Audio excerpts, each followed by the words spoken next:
Hey, what's up everyone? Welcome back to John McKinney Racing YouTube channel. Today I'm tearing apart the suspension on the Camaro.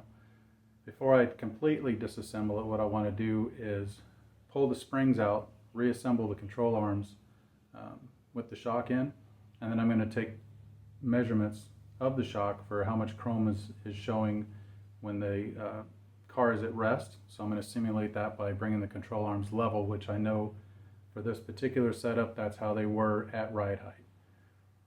And then I'm going to let the suspension fall, take measurements there, and then I'm going to pull the shock out of the bottom of the control arm, swing the control arm out of the way, and see how much further the shock travels.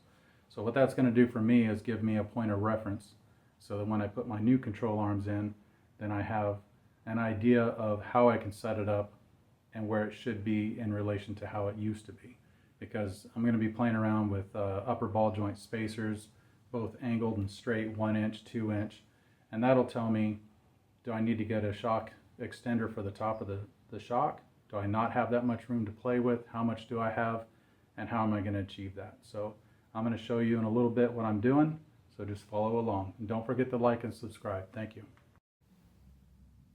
So if you take a look right here, you can see that the lower control arm is angled down.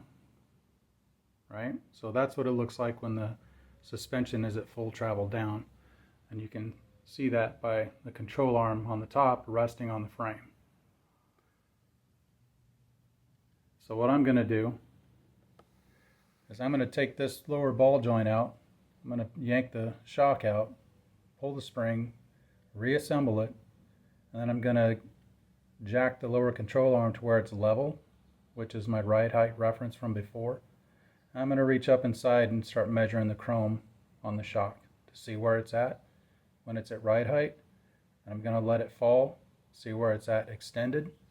Then I'm going to drop the lower control arm, this guy, out of the way. And I want to see how much further the shock will travel downward after that. And then that gives me an idea of how much travel I can play with when I start messing with the control arms that I install. So I'll take videos here and there as I'm going through the process, but I'm not going to do a time lapse. I'm just going to show you what it looks like as I'm going through it. Here you can see the control arm is level now. With that setting right there, with the control arm sitting right there, that gives me my 3 inches of clearance between the bottom of the crossmember and the ground, which is the minimum at NHRA tracks. So my goal is that when it's all said and done with the new setup, I'm going to try to achieve the same setting. As you can see, the coil spring is now removed. It's sitting on the ground. That's the Pro Coil system from QA1. It's wide at the top to fit in the stock spring pocket and narrow at the bottom so it sits on the body of the shock and you can adjust the ride height.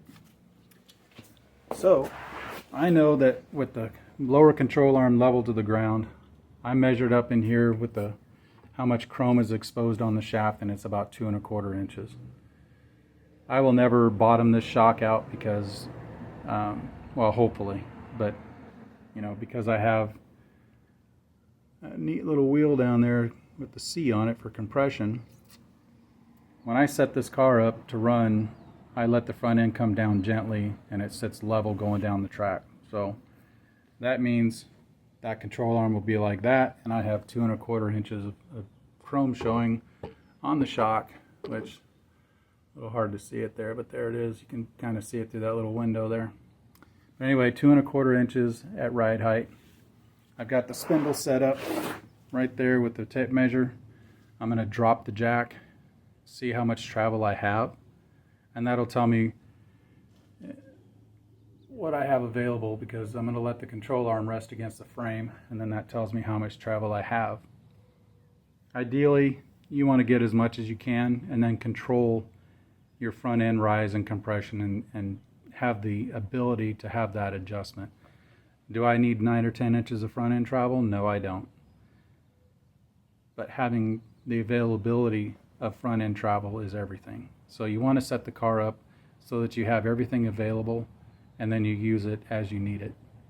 And as I had mentioned before, I have the TRZ Motorsport ball joints, upper ball joints, which are spherical bearing, and they have a 1 inch longer stem. So just imagine this stem right here going through here is 1 inch longer, so it pushes the control arm up and out of the way more. That doesn't necessarily give you more travel.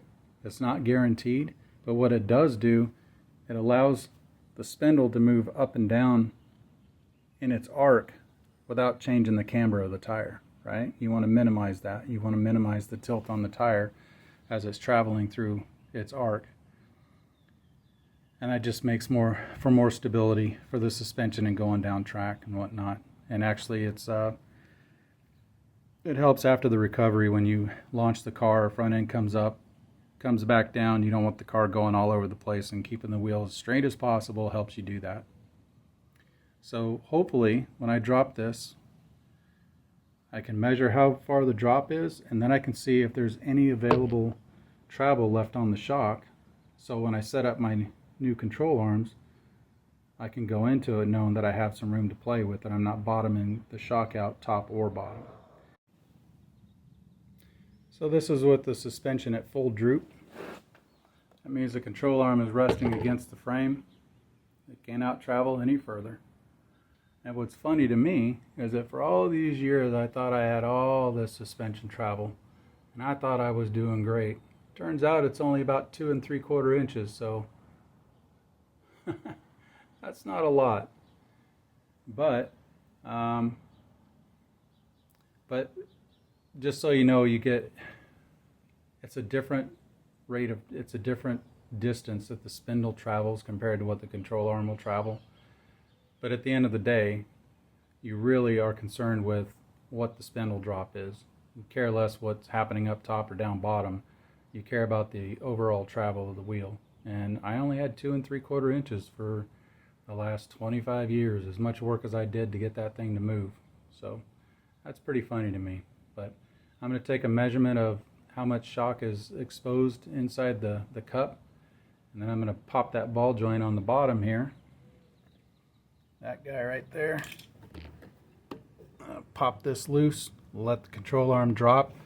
I'm going to see if it yanks on the top of the shock and what it does, and make sure that I'm not bottomed out. But I have all the confidence in the world that I have a lot of room to work with these shocks as it is. So now we have the ball joint popped out of the bottom of the spindle, and if you measure from the top of the ball joint stud to the top of the nut here where it would reside, it comes out to about 2.5 inches more available travel on the shock than what I'm having for spindle drop overall. So I will be able to set up the new control arms with a little bit more travel than what I had before. So that's going to give me a little more to work with. And like I said, it's not that I need to shoot to the moon with this thing for front end rise. I mean, they have long travel shock setups for the no prep guys. I don't do that. But for me, just getting that couple extra inches, I'll only probably bite about 1 3/4 out of that, or maybe 2 inches. But I'm not going to go crazy on it. But at least it gives me an idea of how much travel I have and how much I was actually giving up by using these stock control arms. And there are tricks to, cutting this area out of here, because this is what's hitting the control arm, the frame. You can cut that out and re-weld it and get more travel. But I decided to go with tubular control arms anyway, and they're going to give me all the travel I need. So I think I'm going to be pleased with the setup. At least I know my shocks are up to the task of giving me the travel that I want at the end of the day. So, and that's what we're really after. Up there it is, boys and girls, all torn apart.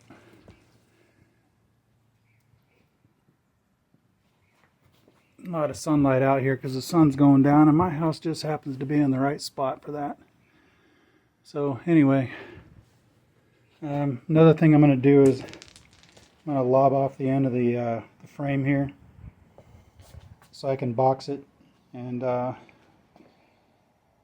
fabricate the support system for the front end when I put it on. But anyway, Just wanted to show you that it is torn apart. Everything's out of the way. I can start cleaning it up. And all those brake lines are gone. They're going to stay gone. I'm going to reroute everything and put a cleaner system in there, but just wanted to show you that. And hopefully next time you see this, it'll be all painted up and clean and ready to put together. So again, I wanted to thank you for tuning into my channel. Thanks for watching. Thanks for suffering through my mediocre cinematography and my monotone voice. I'll try to pick on that and see if I can't liven it up a little bit. But I don't know. Can't change who you are sometimes, I guess. But anyway, thanks again, and don't forget to subscribe. Thank you.